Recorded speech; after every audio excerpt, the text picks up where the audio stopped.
Hello everyone. आज हम बात करने जा रहे हैं रूस जो कि कंट्री है उसके बारे में। यह यूरोप और एशिया दोनों जगह पर फैला हुआ एक देश है जो एशिया कॉन्टिनेंट के अंदर तो आता भी है, साथ में इसका थोड़ा सा भाग यूरोप कॉन्टिनेंट के अंदर भी आता है। ठीक, अब हम चलते हैं रूस की ओर। जैसा कि हम जानते हैं रूस, इसको रोसिया भी कहते हैं, पूर्वी यूरोप और उत्तरी एशिया में फैले ट्रांस कॉन्टिनेंटल देश है। यह दुनिया का सबसे बड़ा देश है। 191 किलोमीटर स्क्वायर से अधिक पृथ्वी के बसे हुए भूमि क्षेत्र के 1/8 से अधिक से मिलकर ये बना है। 11 समय क्षेत्रों तक फैली हुई है इसकी सीमा रेखा और इसमें 16 संप्रभु देशों की सीमा है। रूस की जनसंख्या 146.7 मिलियन है और 9वां सबसे अधिक आबादी वाला देश है। साथ ही यह यूरोप में सबसे अधिक आबादी वाला देश है। मॉस्को राजधानी इसकी है। रशिया की राजधानी मॉस्को है। यूरोप का सबसे बड़ा शहर है ये मॉस्को, जबकि सेंट पीटर्सबर्ग दूसरा सबसे बड़ा शहर और देश का सांस्कृतिक केंद्र है। रूसी सबसे बड़े स्लाव और यूरोपीय राष्ट्र हैं। रूसी भाषा सबसे अधिक बोली जाने वाली स्लाव भाषा और यूरोप में सबसे अधिक बोली जाने वाली मूल भाषा है। ये लिखा हुआ रशियन लैंग्वेज में लिखा हुआ है ये रोचिज्काया फेडरेसिया रोसिया रूसी महासंघ। ये आपके सामने रूस का ध्वज है, रूस का फ्लैग। ये रूस का क्या है, कुल चिन्ह। रूस का जो राष्ट्रवाक्य है वो कुछ नहीं है। अब देख लेते हैं कॉन्टिनेंट के अंदर इसकी रूस की रशिया की स्थिति। तो जहाँ यहाँ की ग्रीन कलर के शेड के अंदर दर्शाया गया है ये सारा का सारा रूस कंट्री है। अब हम चलते हैं कि रूस की राजधानी मॉस्को है। तो सबसे बड़ा नगर भी रूस का क्या है, मॉस्को। भाषाएं, राजभाषा क्या है रूस की, रूसी और अन्य घटक गणराज्यों में। सरकार यहाँ पर अर्धराष्ट्रपतीय महासंघ। राष्ट्रपति व्लादिमीर पुतिन, प्रधानमंत्री है दिमित्री मेदवेदेव। विधानमंडल है यहाँ की संघीय परिषद। उच्च सदन को क्या बोलते हैं यहाँ पर, संघीय परिषद। निम्न सदन को बोलते हैं सीनेट डूमा। इनका गठन क्या हुआ, रूरिक राजवंश का जो गठन हुआ है वो है 762 और कीवान रूस सबके हुआ है 882। क्या, 882। आगे चलते हैं। व्लादिमीर सुजाल रूस, ग्रांड डीचो ऑफ मॉस्को, इन सब की डेटें दे रखी है। इनका जो साम्राज्य चला वो क्षेत्रफल भी बहुत बड़ा है। रशिया का जनगणना भी रशिया के अंदर हो रखी है। सकल घरेलू उत्पाद, जीडीपी, प्रति व्यक्ति आय, मानव विकास सूचकांक के अंदर इनका स्थान। मुद्रा की बात करते हैं तो रशिया के अंदर रूबल चलता है। देखो, सबसे ज़्यादा important exam point of view से क्या है, कोई भी कंट्री है उसकी मुद्रा और उसकी कैपिटल और करेंसी से question definitely SSC point of view से हो गया आते हैं। तो दूरभाष कूट जो इसका है वह 7 और रूस के साथ जिन देशों की सीमाएं लगती हैं उनके नाम याद रखें। रूस के साथ किन किन देशों की सीमाएं लगती हैं तो Norway, Finland, Estonia, Lithuania, Poland, Belarus, Ukraine. और हाँ, यूक्रेन के साथ इसकी जंग छिड़ी हुई है। यूक्रेन नाटो कंट्री का मेंबर बनना चाहता है। इसी चीज़ से खफा होकर रशिया ने यूक्रेन पर अटैक कर दिया। जॉर्जिया, अजरबैजान की जो कैपिटल है वह आपके है बाकू। ठीक, कजाकिस्तान, चीन, मंगोलिया और उत्तर कोरिया में एक डिक्टेटर रूल करता है जिसका नाम है किम जोंग उन। अब हम बात कर लेते हैं तो रूसी साम्राज्य के दिनों से रूस ने विश्व में अपना स्थान एक प्रमुख शक्ति के रूप में किया था।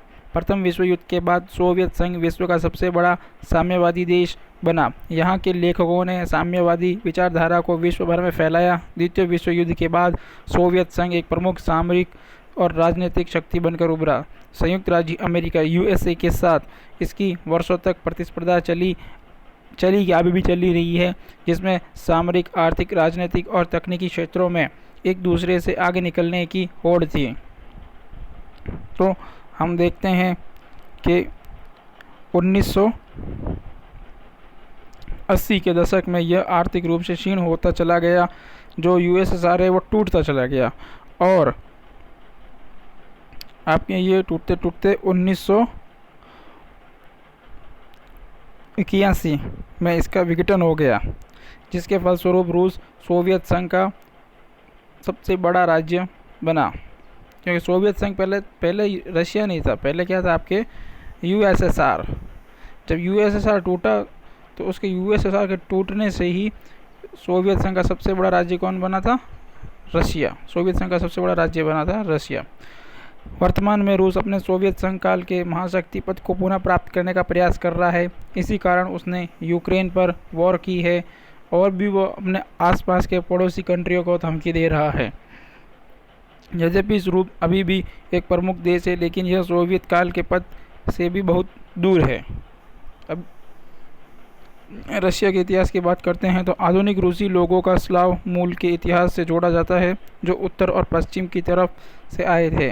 हालांकि इससे पहले यवनों तथा खजर तुर्कों का साम्राज्य दक्षिणी रूस में रहा था। यद्यपि आज रूस में कई मूल के लोग रहते हैं। रूसी, खजर, तातर, पोल, कजाक, कोसाक्स रूसी मूल के लोगों का इतिहास पूर्वी स्लावों के समय से आरंभ होता है। 3वीं से 8वीं सदी तक स्लाव साम्राज्य अपने चरम पर था। कीव में स्थापित उनका साम्राज्य ही आज के रूसी लोगों का परवर्ती माना जाता है।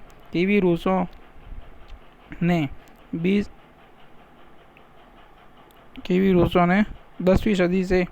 10वीं सदी में ईसाई धर्मों को स्वीकार कर लिया।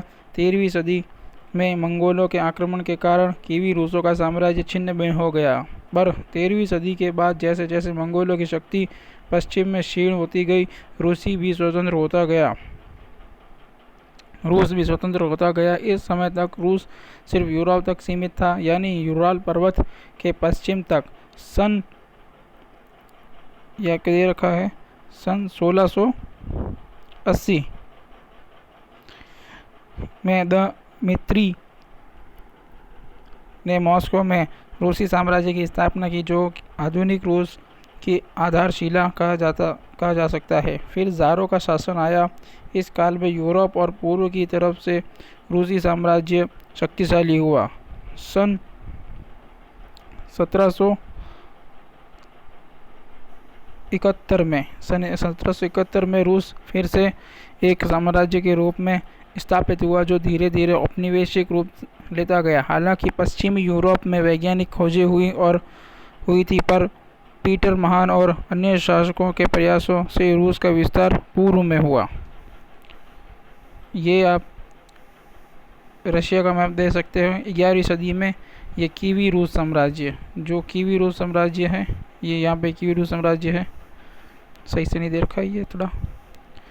तो उत्तरी चीन के मंगोलों को अधीन करने के बाद रूसी सेना जापान के तट तक जा पहुंची और इसके बाद से ही रूसी साम्राज्य इतना विशाल बन गया। उसके बाद रूसी साम्राज्य का और विकास हुआ। यद्यपि वैज्ञानिक रूप से यह पिछड़ा रहा, पर नेपोलियन, ईरान, 19वीं सदी और तुर्की से युद्ध जीतते रहने के कारण साम्राज्य स्थिर रहा। 19वीं सदी में साहित्य और यंत्रों की स्थिति में भी बहुत सुधार आया, पर फिर भी रूस पश्चिमी यूरोप से तकनीकी रूप से पिछड़ता रहा।